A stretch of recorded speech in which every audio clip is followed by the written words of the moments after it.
हरियाणा के ऐतिहासिक नगर कुरुक्षेत्र में आज भी एक विशेष स्थान है। गुरुकुल कुरुक्षेत्र। यह स्थान शिक्षा और संस्कार का अनोखा संगम है, जहां बच्चे केवल किताबों का ज्ञान ही नहीं, बल्कि जीवन जीने की कला भी सीखते हैं। गुरुकुल प्राचीन भारतीय शिक्षा प्रणाली का एक जीवंत उदाहरण है, जो वैदिक शिक्षा और आधुनिक ज्ञान का अद्भुत मेल प्रस्तुत करता है। सुबह की शुरुआत। गुरुकुल में हर दिन की शुरुआत सूर्योदय से पहले होती है, जब चारों ओर शांति छाई होती है और सारा नगर सोया रहता है। तब गुरुकुल के छात्रों के लिए दिन का आरंभ होता है। सुबह करीब 4 बजे ब्रह्म मुहूर्त में सभी छात्रों को उठाया जाता है। उठते ही वे ठंडे पानी से स्नान करते हैं, फिर खुले वातावरण में योग और प्राणायाम करते हैं। ताजी हवा में सांस लेते हुए वे अपने मन और शरीर को संतुलित करते हैं।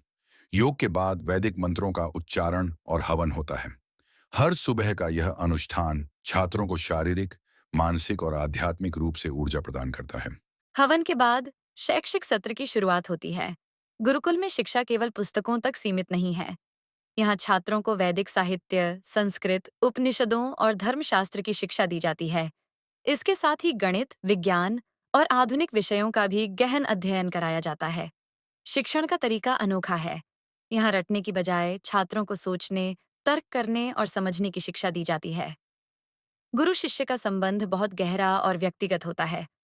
हर छात्र पर गुरु का विशेष ध्यान होता है, जो न केवल विद्या का संचार करता है, बल्कि जीवन के मूल्यों को भी सिखाता है। दोपहर होते ही छात्रों को शुद्ध और सात्विक भोजन परोसा जाता है। भोजन के बाद उन्हें थोड़ी देर के लिए विश्राम का समय मिलता है, ताकि वे फिर से अपनी ऊर्जा को संचित कर सकें। इसके बाद पढ़ाई और शारीरिक गतिविधियों का दौर चलता है।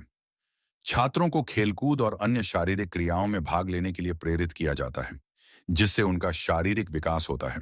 संध्या का समय आते ही छात्र फिर से प्रार्थना और ध्यान के लिए इकट्ठे होते हैं। इस समय गुरुकुल का वातावरण पूरी तरह से आध्यात्मिक हो जाता है। योग, ध्यान और प्रार्थना के बाद छात्रों को खेल और शारीरिक व्यायाम के लिए समय दिया जाता है। यह समय उनके शारीरिक और मानसिक संतुलन को मजबूत करने के लिए महत्वपूर्ण होता है। इसके साथ ही उन्हें समूह में कार्य करने और सहयोग की भावना विकसित करने के अवसर मिलते हैं।